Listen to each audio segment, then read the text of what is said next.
It's been an amazing year for this world.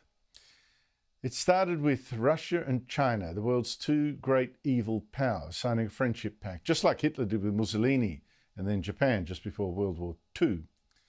And 2 weeks after President Xi of China, President Putin of Russia, signed that friendship treaty, they had Russian tanks rolling into Ukraine. The war started while China got ready to invade Taiwan. And since then, of course, the West has poured weapons into Ukraine to destroy the Russian army, which now looks broken. But has China learned to back off? Have we now dodged World War III? Joining me is Greg Sheridan, the country's finest foreign affairs writer, in my opinion. He's of the Australian newspaper.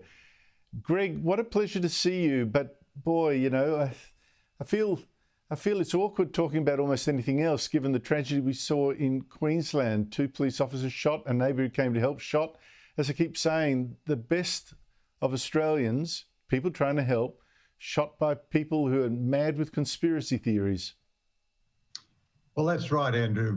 I must say my heart goes out for all the people killed in Queensland, but let's just spare a special thought for 2 young police officers, not yet 30, both of them every day risk their lives for the safety of fellow Australians. You know, we complain about the police. Whenever there's a complaint made about them, nobody ever stands up in their defence, ever. I've never heard anyone come and defend the police in general. Every day they're in life-threatening situations and they often having to make split-second decisions. And, you know, the rest of us don't have to put that much risk on the line in our day-to-day lives, and they do it for others, they do it for us, and we can at least pause and say thanks. Yes, absolutely. As I've got a cousin who's a police officer, and this sort of thing is just sends a chill through you. Greg, China. Look, this has been the most extraordinary year. This is our last session together for the year, and I've got to thank you for all your appearances. But China, look, this year started with China and Russia signing almost like a pact of evil, right, just before the Beijing Olympics. And then, bang, Russia goes and invades Ukraine. We thought China and Russia, this would be the moment that, you know, they turned the tables. They were now the prime forces in the world. How do we end the year, though? Well, both China and Russia have suffered reverses.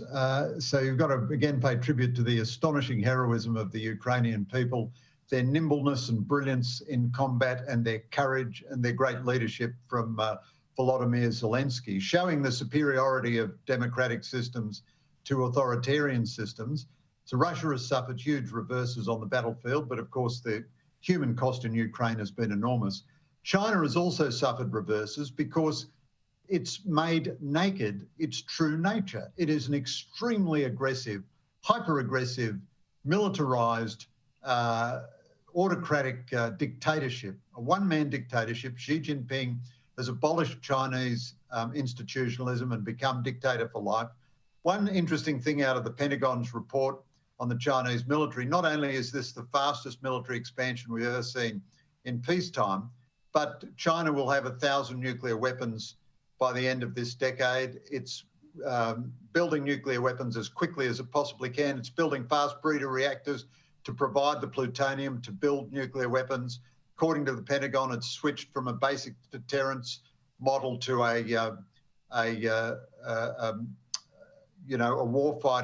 nuclear warfighting, a launch on warning model.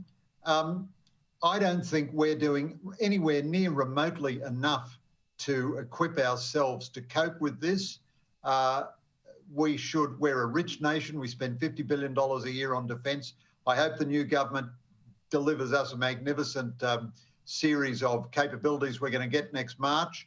But China has suffered this reversal. Its true nature has become clear. And so Japan, South Korea, Australia, other nations in the region are increasing their defence budgets and getting closer to the Americans, and the Americans are devoting more and more attention to how they counter China.